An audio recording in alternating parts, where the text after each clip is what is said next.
एक शांत गांव में राघव नाम का एक गरीब युवक रहता था। उसके माता पिता बचपन में ही गुजर चुके थे और वह अकेले ही मेहनत करके अपना जीवन चला रहा था। राघव बहुत ईमानदार था, लेकिन उसकी किस्मत जैसे उससे हमेशा नाराज रहती थी। कभी काम छूट जाता, कभी बीमारी आ जाती, तो कभी पैसे की तंगी हो जाती। एक दिन बहुत परेशान होकर राघव मंदिर के बाहर बैठा था। उसकी आंखों में आंसू थे। उसने आसमान की तरफ देखकर कहा, हे भगवान, मैंने कभी किसी का बुरा नहीं किया, फिर भी मेरे साथ ही ऐसा क्यों? तभी वहां एक साधु आए। उनकी लंबी दाढ़ी, शांत चेहरा और आंखों में गहरी चमक थी। उन्होंने राघव के पास बैठकर पूछा, बेटा, क्यों दुखी हो?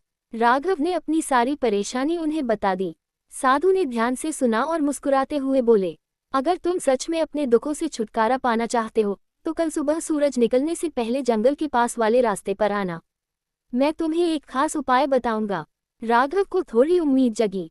वह अगले दिन बहुत जल्दी उठकर बताए हुए स्थान पर पहुंच गया, लेकिन वहां कोई साधु नहीं था। वह इंतजार करने लगा। समय धीरे धीरे बीतता गया। तभी उसने देखा, एक बूढ़ा आदमी भारी गठरी उठाकर चलने की कोशिश कर रहा था, लेकिन बार बार गिर जा रहा था।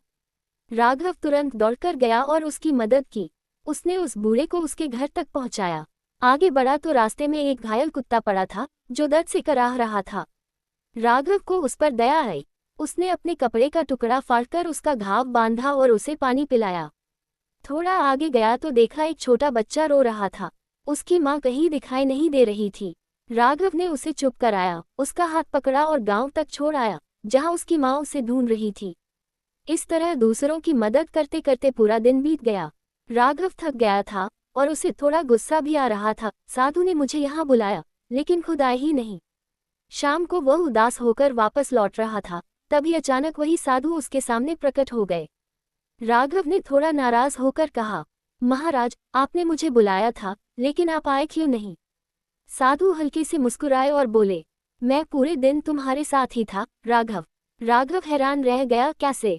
साधु ने कहा, जब तुमने उस बूढ़े की मदद की, वो मैं था। जब तुमने घायल जानवर की सेवा की, वो भी मैं था। और जब तुमने उस बच्चे को उसकी माँ से मिलाया, वहां भी मैं ही था। राघव की आंखें नम हो गईं। उसे धीरे धीरे सब समझ आने लगा। साधु ने आगे कहा, बेटा, सच्चा धर्म मंदिर में घंटी बजाने से नहीं, बल्कि दूसरों के दुख को समझने और उनकी मदद करने से होता है। तुम अपने दुखों का जवाब भगवान से मांग रहे थे, लेकिन भगवान ने तुम्हें मौका दिया कि तुम किसी और के दुख दूर करो। यही असली पूजा है। राघव के मन का सारा बोझ जैसे उतर गया। उसने साधु के चरण छुए और कहा, महाराज, आज मुझे असली धर्म का ज्ञान मिला। साधु मुस्कुराए और धीरे धीरे वहां से गायब हो गए। उस दिन के बाद राघव ने कभी शिकायत नहीं की।